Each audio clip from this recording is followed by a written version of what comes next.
পারবো না, আমার সুখী হইতে হবে, সবারই সুখী হইতে হবে। সো খেয়াল করে দেখো যে অনেক স্টুডেন্টই কিন্তু দেখা গেছে যে চুপ হয়ে গেছে, একদম চুপ, আইডি ডিএক্টিভেট হয়ে গেছে, ডিলিট হয়ে গেছে। ওদেরকে আমরা দেখতেছি না, মনে হচ্ছে ওদের কোনো অস্তিত্বই নেই, কিন্তু ওরাও কিন্তু মানুষ, ওরাও কিন্তু পড়াশোনা করছিল। সো এই যে এই দিনটা আসার আগে বোঝা যায় না যে সামথিং হ্যাপেন্ড, কিছু একটা হয়ে গেছে অ্যান্ড আমি মিস করেছি। এই দিনটা হবার আগে আসলে এই জিনিসটা বোঝা যায় না।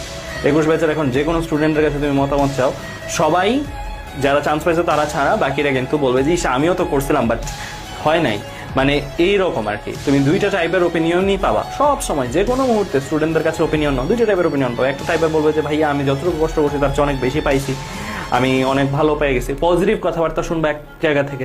আরেকটা টাইপ থেকে শুনবা কি পরিশ্রম করেও কোনো লাভ হয় না বা এরকম হয় না। কিন্তু আসল যে ব্যাপারটা সেটা হচ্ছে যে গাইডেড পরিশ্রমটা দরকার। মানে তুমি পড়তেছো বিচ্ছিন্নভাবে, আজকে একটা মনে হচ্ছে এক পেজ পড়লাম, কাল